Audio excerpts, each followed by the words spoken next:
Welcome to my haunted museum. This is Bloody Mary.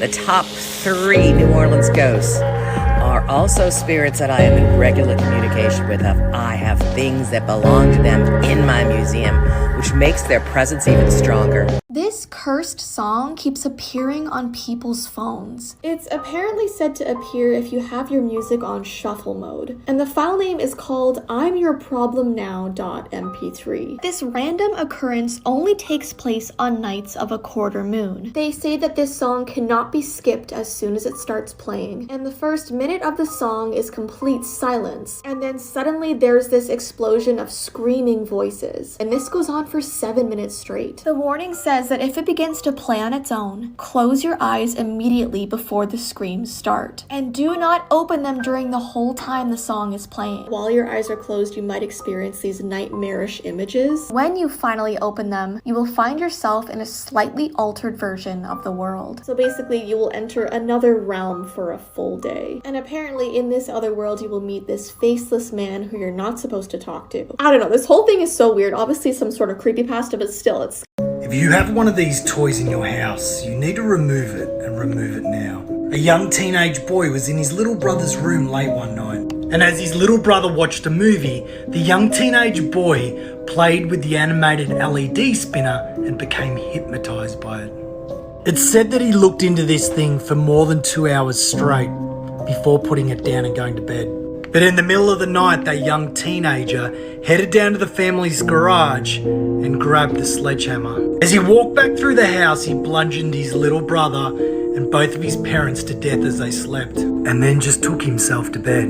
The next morning when he woke, he was horrified to find his whole family had been slaughtered as they slept. He quickly ran out of the house and waited for police, but it would be after a lengthy police interview that the boy would realise all of a sudden that he was the one that murdered his family. I killed them. I killed them all. In Savannah's Laurel Grove Cemetery, you'll find the Stranger Ground. This is where the bodies of unknown or unclaimed people have been buried over the years. But there's one marker that stands out. This unidentified man was found floating in a box off the coast of Tybee Island in 1988. Take a close look at the description and share with other true crime fans. Maybe you can help identify him.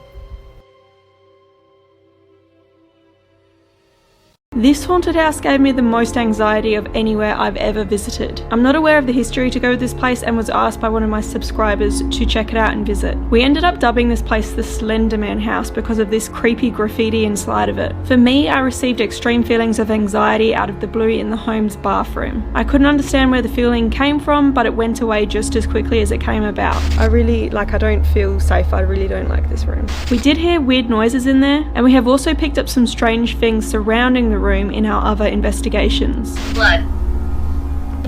Blood's written on the bathtub in the bathroom. Yeah, it is. Brick where the cat ball is.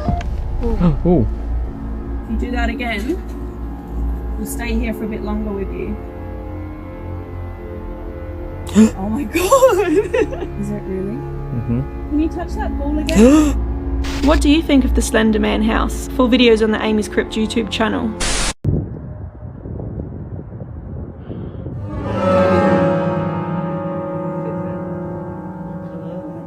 Bro, that looks like a fucking man. Why is he staring? Oh shit! It just disappeared. Bro, it just disappeared. The fuck was that?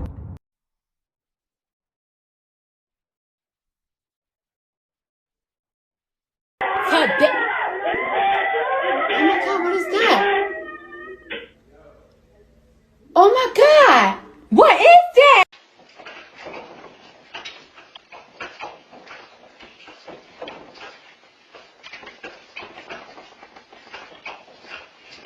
Hey, come here. It's okay, baby. It's okay. Alright, come. Come, Riley. Would you freeze or run in this situation?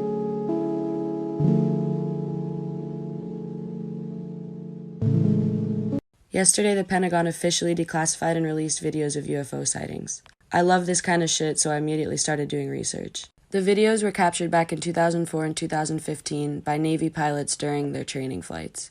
And although the Pentagon officially authorized the videos yesterday, the videos first surfaced to the public back in 2017 in a New York Times article about the Pentagon's mysterious UFO program. These are some of the clips of the sightings. The pilots have been interviewed since and say that one of the most surprising things was the erratic movement of the UFO. One of the pilots even said he was sure it was not from this world. Even though all of this is really intriguing, we have to ask ourselves why the Pentagon chose to officially release it now.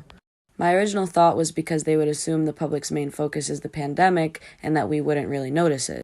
But the more I thought about it, the more sense it made that they could be distracting us from the pandemic or from something that we don't even know is going on yet. The Pentagon claims it's because they want to clear up any misconceptions for the public, but they didn't care in 2017, so why now?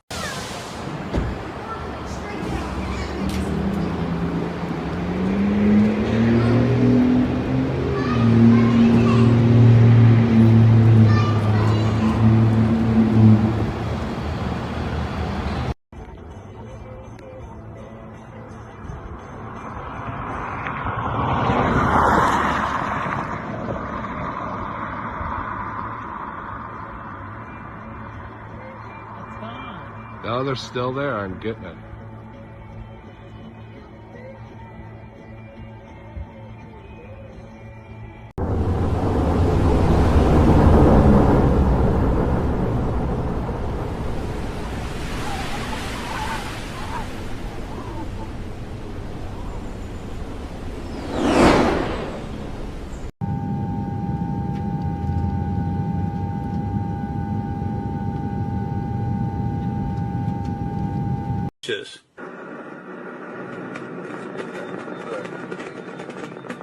Okay, see how that happened?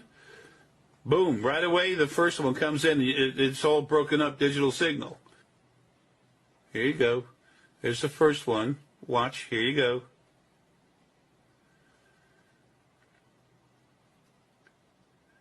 Boom, it's breaking up everything. Then the second one goes by. Come on, everybody. This is very slow-mo. Look at that. Take a second. Look at that ship.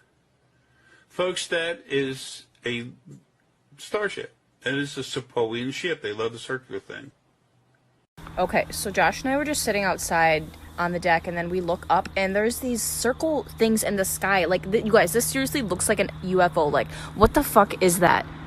Oh, what is that?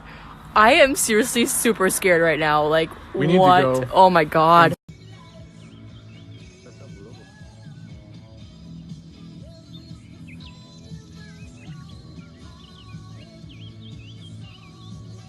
Parece un casco, nen. Sí, sí, sí.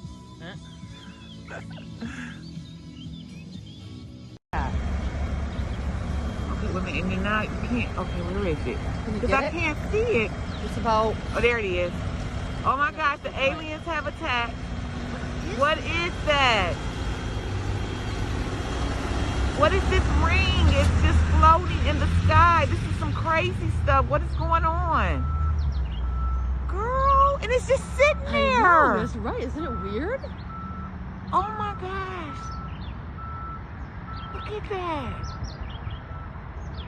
In 1967, a Polish man living in Canada known as Stefan Michalek came home from a trip with a set of mysterious burns on his chest. When he was treated at the hospital, the doctor stated that they had never seen anything like it, and when they asked Michalek about where these burns came from, his answer was shocking. He explained that he had been out prospecting rocks when he looked up and saw two cigar-shaped UFOs. One landed near him and the other flew away, so Stefan, thinking that it was an experimental aircraft made by the US Army, began to draw it. After he finished drawing the aircraft, Stefan walked towards it and yelled in the direction of the craft, asking if they needed any help. It was at this point that the aircraft flew into the air and blasted Stefan with either air or gas, giving him these burns. While the story was absolutely bizarre, Stefan Michalek wasn't the type of person to make something like this up, and never claimed that it was extraterrestrial life, as he simply did not know.